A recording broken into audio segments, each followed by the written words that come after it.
Today I'm in one of our more exciting new businesses here in Lake Mills in the beautiful revitalized municipal building. I'm with Kevin Hicks and we're in the gallery at Ephraim Pottery. Ephraim Fans, yes. I knew I'd get it wrong. That's all right. I've heard it so many different ways that Sure. you never know what's right. So anyway, Kevin, you're the owner of the company, correct? Correct. And how did you get started in pottery? I got started in pottery mainly during a summer job when I was in college is when it kind of occurred to me that I had the itch. And so I had a summer job for 1 year and then decided that after I graduated from college that I still had that itch and decided to come back. So once you got that clay under your fingernails, you couldn't get rid of it? I had to kind of learn more about it. It's just one of those things that was inside me that I kind of knew that I wanted to keep on pursuing, and as long as I could do it for a livelihood, it's worked out. So. Well, it seems to have worked out very, very well. Yeah. When did this company start, and what was your idea? Sure.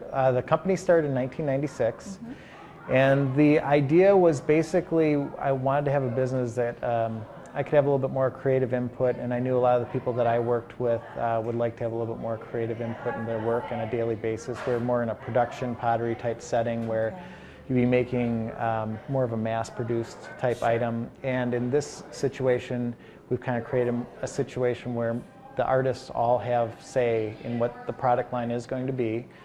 We have a regular line that is in a catalog, and then we also do a lot of experimenting, and that's kind of a lot of the fun of it as well. So. And I know that just from chatting with your employees, they love working here. Yeah. Do you think that's part of the reason? Yeah, I think so. I think anytime you can have a job where you feel like you have input into what's going on, and as a direct result, we kind of all put into everything we can, and then we share the profits as they come out, and all in all, it's kind of like running your own little business. You have such a beautiful line of pottery here, it's just even hard to describe it. Yeah. Where do you start? I mean, how do you get your ideas? Well, I'd have to say our influence starts with looking at the old arts and crafts pottery, which comes from the late 1800s and early 1900s. It's the pottery that went with the arts and crafts style, mission style furnishings, the prairie style furnishings. Frank Lloyd Wright is another influence. Some of the pottery that went along with that style, that period, are the things that we start with, and then we also start with that whole period was about nature and trying to bring nature into the home. And so you'll see a lot of the motifs that we have in our pottery, directly come from nature. A lot of the greens. Green was a color that kind of went out of favor for a while, and with our group of collectors, it's really big. So you'll kind of notice when we go through the pottery that there's going to be a lot of green and a lot of earth tones and a lot of matte finishes, not real shiny, a little bit more subdued and a little bit more calming type effect. So we start out with those criteria, and then we look at this as not functional pottery, so we just take it to its limits and wherever you want to go with it. There are certain styles and designs that go back to the historical side of things. Ginkgo patterns are definitely one that we have in our art line quite a bit. A lot of leaves, a lot of flowers, that type of thing. But we also have bats, and for Halloween we're going to have a lot of bats we have a lot of things that we're making with bats on it right now. So for the next month or so. Now let's talk a little bit about your collectors, because I think you're probably the envy of a lot of pottery places. You have a club, right? How does that work? Well, it's not our club. Right. It's a collector society that has started that is basically in support of our pottery, and it's the Ephraim Fans Pottery Collectors Society. And they also have a little space next door that they're renting, and they have their offices. And it's a group of about a couple hundred people that are really interested in our work. You didn't start out here in Lake Mills. You've been Deerfield mostly? Yeah, we started out, actually we made the pieces in a pole barn out in the country. It just happened to be close to where I grew up, and a neighbor that knew that I was looking for space at the time. So we moved into it, and we were there up until, actually we moved into this space in March. So, yeah.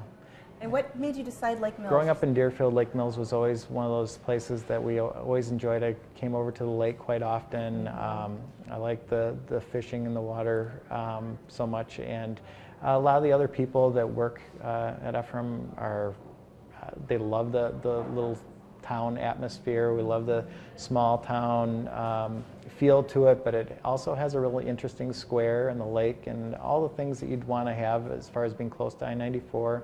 We can get some people to come into town that way and kind of centralized, not too far from where we were. So it's all worked out. And this building is basically gutted and renovated specifically for your needs, correct? The lower level. Right. It's kind of an interesting building because it's a condo. We own the lower level, and we had it built out to suit our needs. Your space itself, how does it work? I took a tour, and it's amazing all the things you're able to fit in. Sure. Well, in the front of the building, you'll notice that we have a place that's set up for demonstrations, and I work there most of the time that I'm making pots. I'm working in that area right now. We have it open on Friday afternoons for demonstrations, and we're hoping to maybe expand on that. We want to kind of see what the needs are, and at different times of the year we might be open more than others, depending on what the traffic flow is and whatnot. And then the center portion of our building are our offices. And then there's a building to the side of this that's connected that is where our primary facility for making the pottery, our studio pottery is. So that's kind of where the kilns are, and we do our glazing and potting. I just do a little bit of potting up in front along with another potter from time to time comes up and works. So it all from beginning to end, it just all happens here. Sure. Anything that you want to tell people about that's exciting and new coming up?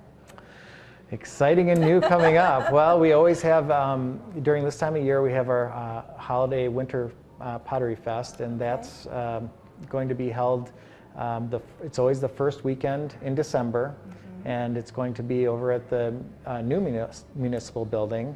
There are events leading up to it during the week, but on that Saturday, we have kind of a sale, and it's a lot of the experimental pieces that we make throughout the year, some of the special pieces that become very highly collectible, and it's kind of nice that they increase in value very quickly. So now that's open to the public, correct? And that's open to the public. Pretty much everything that we do is open to the public. There are a few things that we do for our collectors during our Collectors Club convention that you have to be a collector club member to be involved with, but most everything else, any collector or any person off the street can come and see what we're about, and if they want to buy a piece of pottery, great. If they just want to see what it's all about, that's great as well. So. Now you're open downstairs every day, but are you open to the public? We are not open to the public downstairs every day. We will have, when the gates are open in front, you'll see the sign that says demonstrations. Just come on down and we'll show you a little bit how we make the pottery. And we'll do some things where we may have some tours from time to time. Our website will always have up-to-date information on all the things that we're doing. Kristen does a really good job keeping a calendar of events, and tells a lot more about the history than I'll ever be able to tell in this short little segment. So exactly, we are out of time, but I really appreciate you spending time with us and letting us know a little bit about your business. Sure, well, thank you. You're welcome.